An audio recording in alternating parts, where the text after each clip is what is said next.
Although I am probably most recognized for my love of fly fishing lakes, I also enjoy spending time knee-deep fishing rivers and streams. Since my initial introduction to Euro Nymphing roughly 10 years ago, I've become an intense student of both the presentation techniques and the fly patterns associated with this method. Jig nymphs such as Victoria BC's Andy Larkin's CDC Red Tag have become staple patterns within my Euro Nymphing fly box. Here are the materials you will need to tie Andy's deadly fly.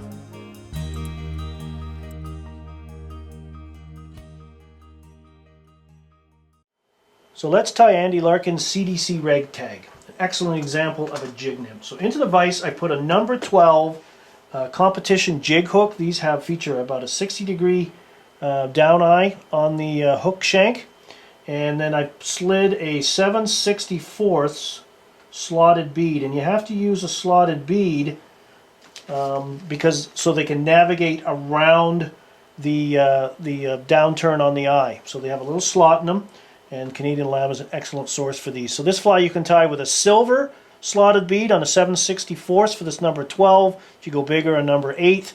Andy also uses hot pink beads for these flies as well, which you can also get from Canadian lamb. Excellent source, online source for beads. So we've got that in place. We've twisted the bead around so the slot allowed us to get right tight to the hook eye. Start your tying thread right behind the bead. Build up a little bit of a thread dam if you like. That'll just help further push the bead against the hook eye. Trim off our excess tying thread and put a nice firm thread base onto the fly. So the first thing we're going to do is tie in a tail, and for the tail, it's got a little hot tail. We're going to use some of this Glow Bright fluorescent floss, shade number 4. There's other shades you could use. Hot pink works well. This is an excellent product for these kind of hot spots. So we're just going to take this floss, and I'm just going to fold it end to end, and I'm going to fold it from end to end again, and if I can, one more fold, essentially making a little bow tie, if you will, of floss. And we're just going to one loose wrap, pinch wrap around, 2, and then apply tension. Okay, so we've got it secured on the shank. And then we're going to take the folded Glow Bright that's sticking forward of the tie-in point. We're going to tuck it back and fold it right together, gather it, and then we're just going to come in about even with the hook bend, give it a snip. You've got a nice little hot spot tail. These European style nymphs for your Polish, Czech, French, Spanish techniques all feature a lot of hot spots nowadays that are real fish magnets. So now we're going to take our tying thread forward, right back up to the rear of the bead, come back a little bit, and tie in our ribbing material.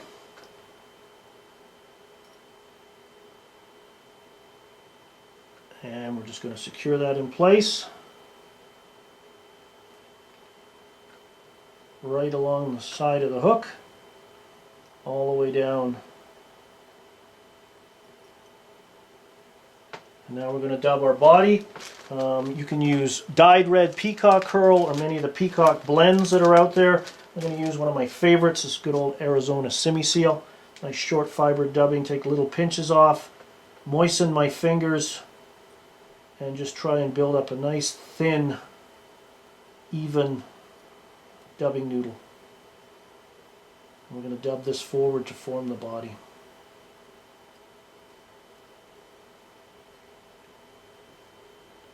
Continue adding that, and then basically what you're trying to do is just turn, create fuzzy thread. You know, don't use too much. You can always add dubbing, but you can, very difficult to use it if you put too much on there. So I'm just going to start with a short amount, keep my dubbing noodle, my finished dubbing noodle is probably 2 or 3 inches long at max. So I can always add the dubbing. I want to be in control. I'm just going to wind that forward, forming a nice tapered body if we can. And then we're just going to pull off. I got a little bit more than I need, so I can just pull that off. I got a little bit left, we'll use that up. A little bit of space at the eye. Okay, so I've gone up to the eye but not tight against, sorry, not up to the eye, up to the back of the bead but not tight against it. Now we're just going to weave our, or spiral our wire forward, open even turns.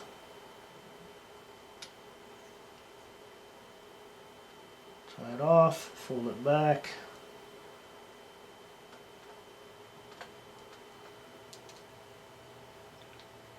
And we're ready to add the CDC collar. I'm now going to use a magic tool to fold and control and dub the CDC fibers off a CDC plume. So I'm looking here, I've chosen two bench options. I think this bench here is the better choice for the length of the feather. So let's get these ones out of here. So we're just going to center this. I'm going to take a CDC plume, hold it by the tips, I stroke it from tip to butt. That makes the fibers stand out perpendicular.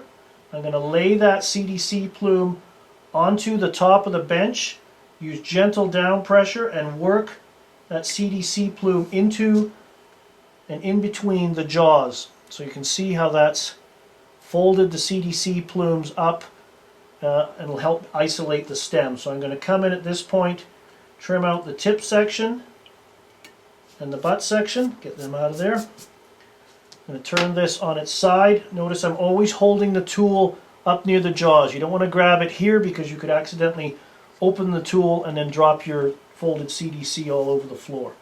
And then we're just going to come in, open the jaws of the plastic bulldog clip if you want, the plastic clip. Be very deliberate, come in, pinch, that holds and pinches the tips of the fibers.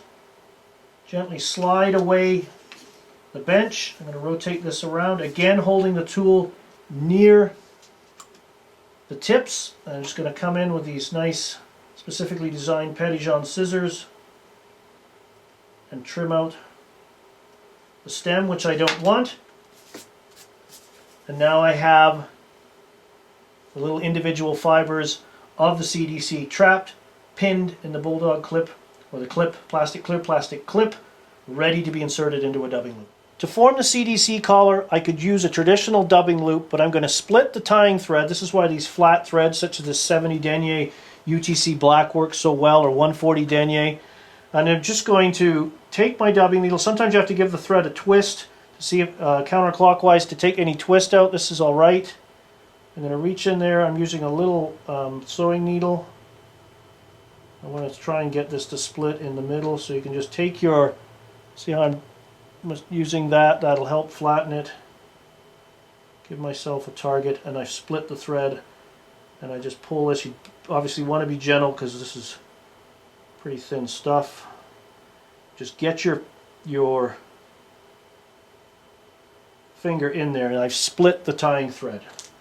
And now I'm just going to take my prepared CDC, slide it into the dubbing loop that I've formed by splitting the thread. Pull back, pinch, open,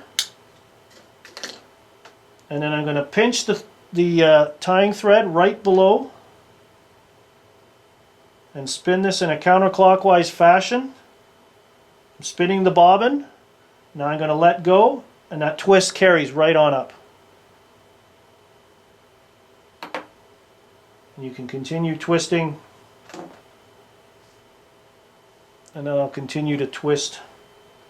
And that CDC is trapped in there. It's not going anywhere. We're going to use this to form a little CDC hackle. And now all we do is wind our CDC around a couple of times. Consume it all.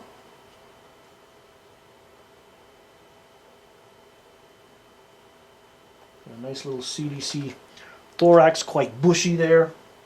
And again, we'll use our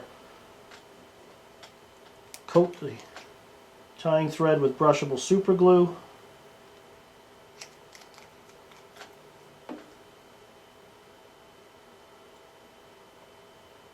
Couple of wraps right in, and then you can spin that bobbin again clockwise, and that'll twist the thread up nice and tight.